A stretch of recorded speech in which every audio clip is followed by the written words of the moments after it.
శ్రీమాత్రే నమః. శ్రీగురుభ్యో నమః. హరి ఓం. శుక్లాంబరధరం విష్ణుం శశివర్ణం చతుర్భుజం ప్రసన్నవదనం ధ్యాయేత్ సర్వవిఘ్నోపశాంతయే. అగజానన పద్మార్కం గజాననమహర్నిశం అనేకదంతం భక్తానాం ఏకదంతముపాస్మహే. జ్ఞానానందమయం నిర్మలస్ఫటికాకృతిం ఆధారం సర్వవిద్యానాం అయగ్రీవముపాస్మహే. శ్రీ గురుభ్యో నమః. హరి ఓం. 2025 జనవరి మాసం నుంచి డిసెంబర్ వరకు, అంటే ఆ సంవత్సరం మొత్తం మొదలుకొని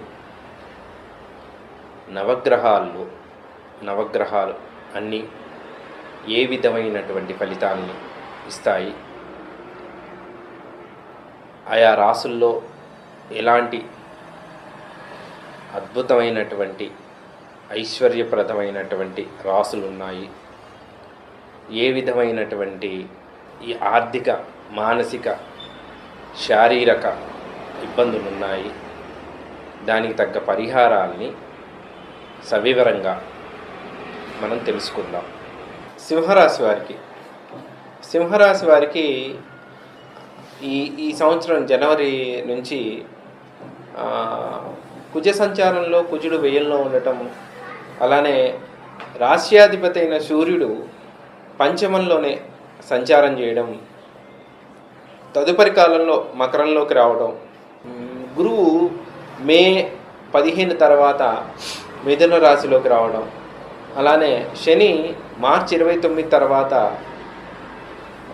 సప్తమ రాశి, అంటే ఆయన కుంభరాశి నుండి సప్తమ రాశి అయ్యి తదుపరి అష్టమ రాశిలోకి మీనరాశిలోకి వెళ్ళడం, అలానే రాహుకేతువులు ఈ మేలో ఈ సంవత్సరం 2025లో మే 18 తారీఖు నుంచి మీనరాశి నుంచి కుంభరాశిలోకి రావడం, అట్లనే కేతు వచ్చేసి సింహరాశిలోకి రావడం. అయితే ఈ సంవత్సరం సింహరాశి వారికి అనుకోకుండా వృధా ప్రయాణాలు ఎక్కువగా ఉండటం, మనోబలం బాగుంటుంది, మానసికంగా బలంగా ఉంటారు, కానీ ఆదాయం ఆర్థికంగా బాగా డబ్బు వృధాగా ఖర్చు అవుతూ ఉంటుంది. అనుకున్న కార్యం ఒకటి, జరుగుతున్న కార్యం ఒకటి జరుగుతూ ఉంటుంది.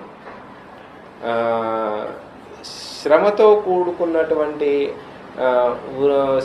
కూడుకున్నటువంటి ప్రయాణాలు ఎక్కువగా చేస్తారు. విద్యార్థుల విషయంలో ఈ సంవత్సరం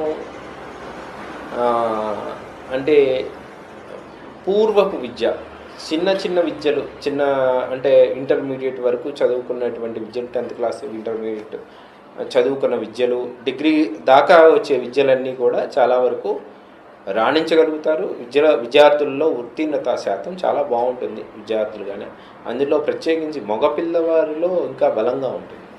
మగపిల్లవారిలో విద్యార్థుల యొక్క స్థితి చాలా బాగుంటుంది. ఆడపిల్లలు కూడా పర్వాలేదు, కానీ మగపిల్లవారిలో కాస్త కొంచెం ఉత్తీర్ణత స్థానం ఎక్కువగా ఉంటుంది.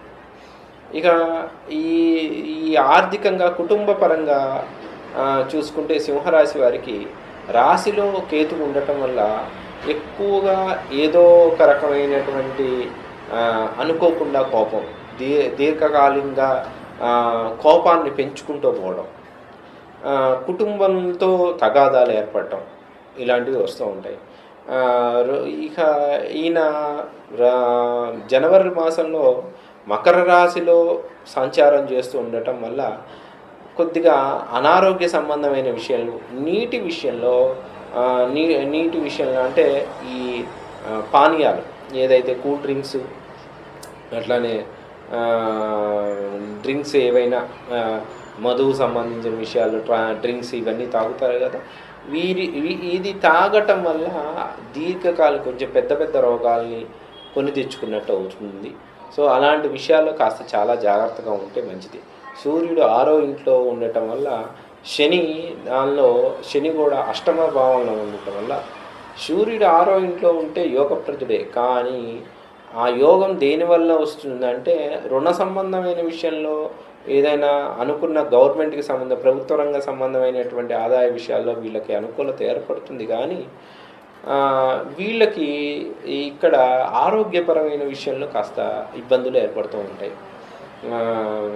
కొంచెం దీర్ఘకాలిక చిన్న వయసులో ఉన్న వాళ్ళకే అనుకోకుండా హార్ట్ సంబంధమైన విషయాల్లో కూడా కొద్దిగా అనుకోకుండా వచ్చే ప్రమాదాలు ఏర్పడతాయి. అంటే చిన్న వయసు అంటే కనీసం 45 వయసు సంవత్సరాలు దాటిన వారికి అందరికీ కూడా ఈ సంవత్సరం కొద్దిగా అనుకోకుండా సడన్ ప్రమాదాలు ఏర్పడే అవకాశం ఉంటుంది. అట్లానే ఈ సింహరాశి వారికి కొంచెం వ్యాపార సంబంధమైన వాళ్ళలో కొత్త వ్యాపార సంస్థలు పెట్టుకుందాం అనుకున్న వాటిలో కొంచెం ఆచితూచి అడుగు వేయడం చాలా ఉత్తమం. జాగ్రత్తగా, ఎందుకంటే వ్యాపార సంబంధం విషయంలో శని చాలా వరకు అష్టమ స్థానంలో ఉండటం వల్ల వ్యాపార సంబంధమైన వాటి విషయాల్లో కొంచెం దూరాలోచన, అంటే జాగ్రత్తగా అడుగు వేస్తేనే మంచిది. అలానే కొత్త పెట్టుబడులు ఏమన్నా పెడదామంటే అది ఈ సంవత్సరం అంత గొప్పగా యోగించదు అనేదే చెప్పచ్చు. ఒకవేళ ఏదైనా అనుకోకుండా పెట్టాల్సి వచ్చే పరిస్థితి ఏర్పడుతుంది అనుకుంటే మాత్రం ఖచ్చితంగా మీరు కనీసం మే లోపల ఆ యొక్క కొత్త వ్యాపార సంబంధమైన మే 1వ తారీఖు కల్లా కూడా కొత్త వ్యాపార సంబంధమైనటువంటి విషయాల్లో ఒక ముందు అడుగు వేసేసి చేసుకుంటేనే చాలా వరకు మంచిది. ఇక ఈ సింహరాశి వారిలో ఇక ప్రత్యేకంగా చెప్పడం ఏంటంటే వీరు వివాహ విషయాల్లో, వివాహం ఎవరైతే అనుకుంటున్నారో ఆ వివాహ సంబంధమైన విషయాల్లో మే 15 తర్వాత వీళ్ళకి అనుకూలత ఏర్పడుతుంది. రెండవది ఏంటంటే అంటే కొంచెం వివాహం అంటే కళత్వ స్థానం కూడా బలహీనంగా ఉంది సింహరాశి వారికి. కాబట్టి కాస్త వివాహ విషయంలో కూడా కాస్త జాగ్రత్తగా వివాహం చేసుకోవడం చాలా ఉత్తమం. ఎందుకంటే సింహరాశి వారికి కొంచెం అనుకూలత అంతా కూడా చాలా కొంత వ్యతిరేకత అనేది ఎక్కువగా ఉంది కళత్ర స్థానం విషయంలో. కానీ శుక్రుడు చాలా బలంగా ఉన్నాడు, దాంపత్యం బాగుంటుంది. నూతన వివాహాలు చేసుకునే విషయాల్లో కాస్త వీళ్ళ జాగ్రత్త. ఇక సంతాన సంబంధమైన విషయాల్లో చూసుకుంటే గురువు ఏకాదశ స్థానంలో మే 15 తర్వాత వస్తున్నాడు.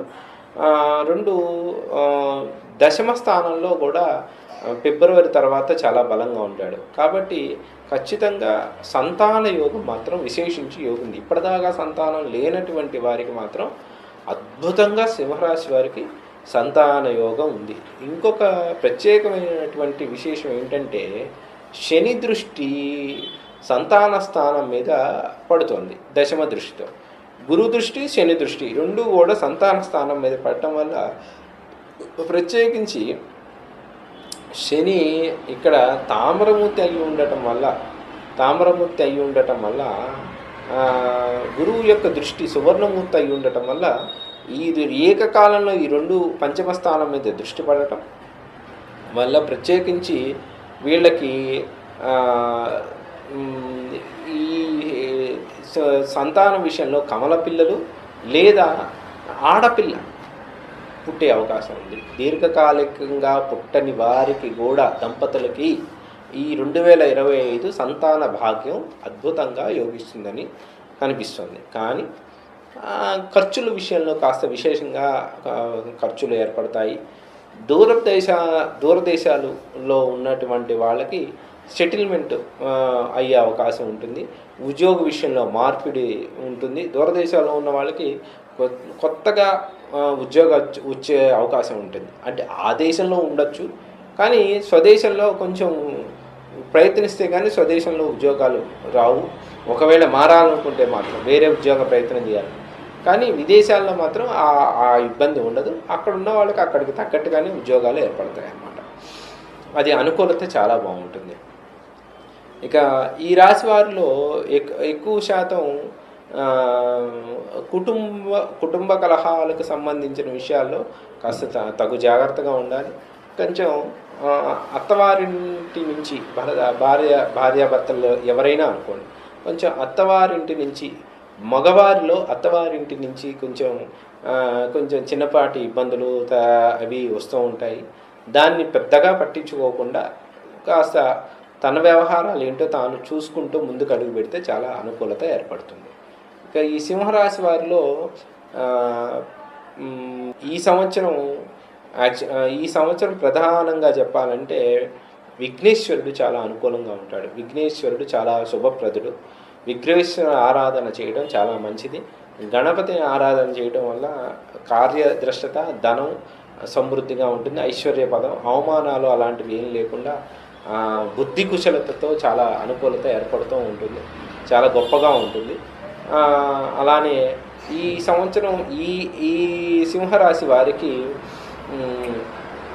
విశేషించి 3, 9, 7 ఈ 3 బాగా అనుకూలంగా ఉంటుంది. 3, 9, 7, 6 ఈ 4 సంఖ్యలు న్యూమరాలజీ పరంగా చాలా గణనీయంగా ఉంటాయి. కాబట్టి ఈ దీనికి సంబంధించిన వాహన గృహ సంబంధమైన విషయాల్లో కానీ లేకపోతే ఇతరమైన విషయాల్లో ఈ న్యూమరాలజీ ప్రకారంగా గనక ముందుకు వెళ్తే అనుకూలత చాలా బాగుంటుంది.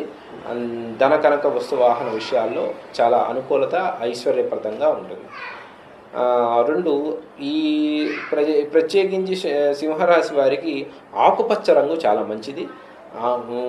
ముదురు ఆకుపచ్చ రంగు కానీ, లేత ఆకుపచ్చ రంగు కానీ, నెమలికంఠం రంగుతో సంబంధమైన నీల సంబంధమైన ఆకుపచ్చ రంగు కానీ వేసి ఉంటే చాలా మంచిది. అలా చిత్రవర్ణం కూడా చాలా విశేషంగా యోగిస్తుంది అన్నమాట. శుభం.